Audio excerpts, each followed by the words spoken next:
So, hi everybody, and this is the next episode of the first series that is My Husband Who Hates Me Lots His Memories. उसका ये पहला episode है।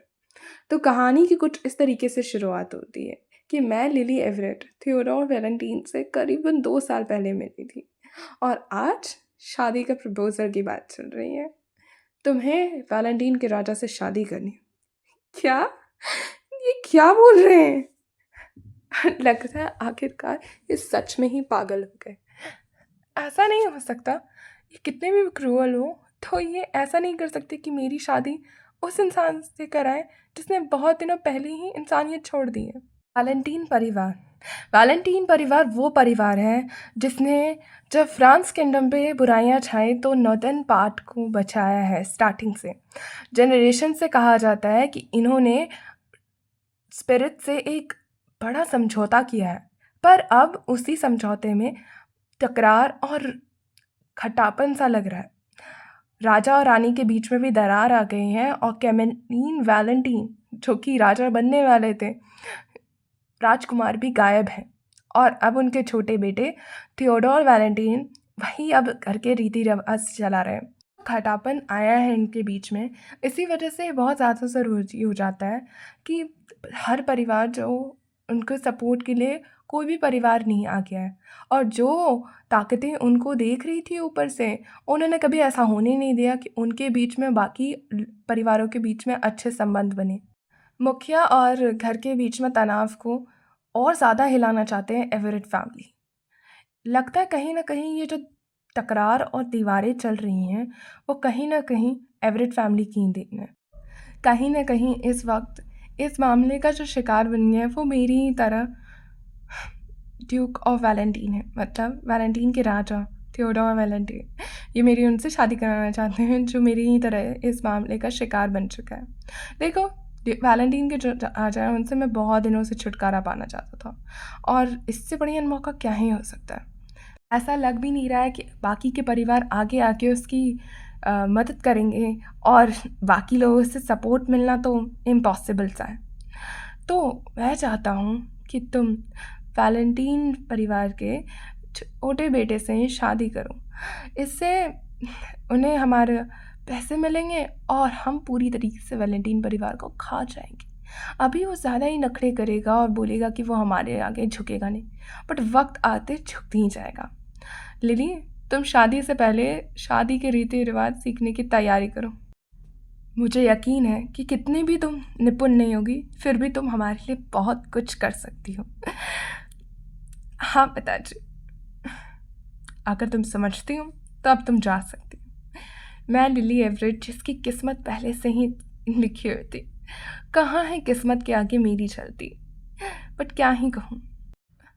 कहते हैं कि गधों के पास भी टैलेंट होता है मजदूरी करने का, वजन उठाने का। तुम्हारे पास तो वो भी नहीं है लिली। सुना है कि वैलेंटीन के राजा बड़े हैंडसम लगते हैं और उनके लुक्स के सामने तो कोई टिक भी नहीं सकता। मैं भी नहीं उनके सामने टिक पाऊंगा।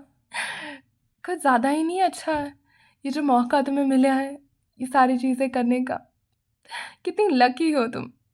यहाँ पे हैसेन एवरेट, जो छोटा बेटा है एवरेट फैमिली का, वो आता है। तो लिली, तो मुझे इग्नोर कर रही हो? मुझे इस मामले में कुछ भी नहीं कहना है। तुम्हारी हिम्मत कैसे है मुझे इग्नोर करने की? तुम तो एवरेट खानदान की हो भी नहीं। तुम तो नाजायज औलाद हो, नाजायज। गंदा खून। ओ गंदा खून। तुम्हें क्या लगता है कि तुम एवरेट फैमिली का बराबरी कर पाओगी कभी? अगर तुम किसी से शादी भी कर दो तो तुम जहाँ जाओगी नाम ही खराब करोगी उस वैलेंटीन परिवार का भी ना, क्योंकि तुम इतनी बेवकूफ़ और एकदम नकचड़ी सी हो। तुम किसी के काम के लायक नहीं हो। शुक्रिया। किस बात के लिए? यहाँ पे एक मेड जो कैंची फेंक करके हसीन ने मारा था उसको पकड़ लेती है और यहाँ लिली एवरेट को बचा लेती है। लगता है ये मेड भी नहीं आई है, ऐसे कुछ पता नहीं है, वरना वक्त के साथ ये भी मेरे साथ उसी तरीके से बिहेव करेगी जैसे सारे लोग करते हैं, देख कर अनदेखा करने की। कुछ दिनों बाद ये भी सुधर जाएगी और समझ जाएगी कि इसे किस तरीके से बिहेव करना है। बैरनेस, मुझे माफ़ कीजिएगा, मैं आज बुनाई नहीं कर सकती, मैं कल शुरू कर सकती हूँ इसको फिर से। यहाँ लिली एवरेट इतने बड़े इंसिडेंट को होने के बाद भी कुछ ना करते हुए और किसी बात पे रिएक्ट करते हुए नहीं, वहाँ से उठ कर चली जाती है। बैरनेस बोलती है, ठीक है, तुम जा सकती हो। लिली एवरेट की शादी की खबर सिर्फ और सिर्फ हैसियन तक पहुँचे, ऐसा तो हो ही नहीं सकता था। यहाँ बड़ी बला बची हुई थी और वो बड़ी बला का नाम है ओवन एवरेट।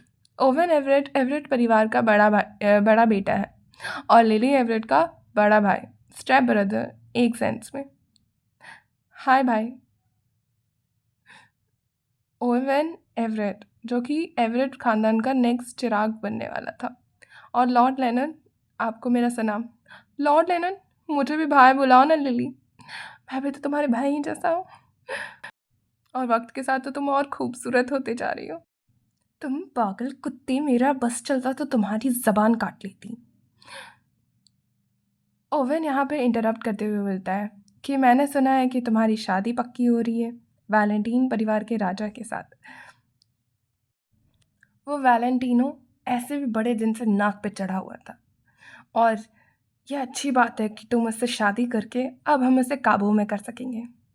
मैं यही आशा करता हूँ लिली कि तुम इस बार काम में आओगी। मुझे पहले से ही पता है कि मैं इस घर के लिए एक कठपुतली और एक खिलौने से ज़्यादा कुछ भी नहीं हूँ। मेरा काम सिर्फ और सिर्फ यहाँ पे लोगों का काम बनाना है, उससे ज़्यादा कुछ भी नहीं। तुम एक नीचा खून हो, एक गंदा खून, और एक गंदे खून को जब मैंने अपने साथ लिया है तो मैं चाहूँगा कि हर लाभ जो मैंने तुम में जितने पैसे लगाए वो एक एक पैसे निकाल सके। और वो एक एक पैसे तब निकलेंगे जब तुम मुझे उतने ही फ़ायदे दो जितने मैंने तुम में लगाए हैं। एवरेट फैमिली हमेशा से ऐसी रही है। जब मेरे पापा का मैंने नाम लिया, वो तो बहुत पहले ले लिया, पर मेरे पापा को एक बेटी चाहिए थी रिश्ते बनाने के लिए और बहुत ऐसे काम जो वो अपने बेटे के होने के कारण नहीं कर पा रहे थे।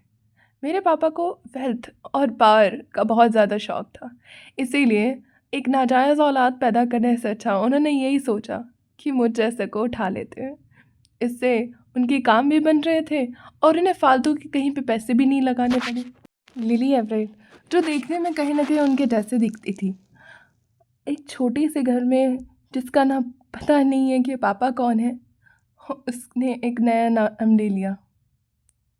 लिली एवरेट, चिंता नहीं करो, अगर तुम्हारी शादी वैलेंटीन के राजा से टूट भी गई ना तो मैं खुशी खुशी तुम्हें स्वीकार कर लूँ। आपके सहानुभूति शब्दों के लिए बहुत बहुत शुक्रिया लेनट। क्या मेरी ज़िंदगी हमेशा ऐसी ही रहेगी? क्या हमेशा मैं नर्क की ज़िंदगी जीऊँगी? इस नर्क में मैं 10 साल से हूँ और 10 साल से कभी भी इस नर्क से निकल नहीं पाई। क्या सच में वैलेंटीन के राजा मुझसे शादी करेंगे? और क्या मैं उन राजा से शादी करने के बाद आखिरकार खुश रहूँगी? पता नहीं, कहीं ना कहीं तो ऐसा लगता है कि एवरेट फैमिली जो हमेशा से पावर की भूखी रही है, वो वैलेंटीनो फैमिली जो कि हमेशा से उद्देश्य और न्याय के रास्ते पे चल, ऐसी जो दोनों ही एक दूसरे से अलग हैं, जिनके पीछे में हमेशा लड़ाइयाँ रही हैं और लाशें बिछी हैं, वो कैसे एक दूसरे के साथ आ सकती?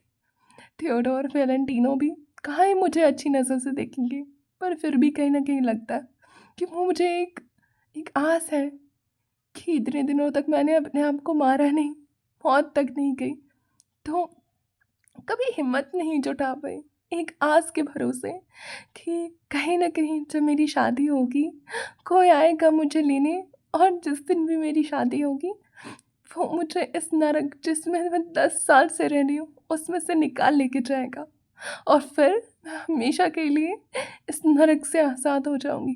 पर क्या वैलेंटीन के राजा मुझसे शादी करेंगे? एक छोटी सी आस फिर भी रह जाती है। ये नई शादी वैलेंटीन के साथ कैसी चुनौतियों के साथ आता है? क्या लिली एवरेट की पूरी ज़िंदगी बदलेगी या नहीं बदलेगी? क्या वैलेंटीन के राजा क्या उनके सपने के राजकुमार बनते हैं क्या? इसको तो जानने के लिए आपको नेक्स्ट एपिसोड का इंतज़ार करना पड़ेगा। बट उस नेक्स्ट एपिसोड से पहले अगर आपको ये सीरीज़ पसंद आए तो एक लाइक और एक सब्सक्राइब करना भूलिएगा नहीं। और हाँ, कमेंट्स में बताइएगा कि आप कौन सी अगली सीरीज़ देखना चाहते हैं। तो बाय बाय।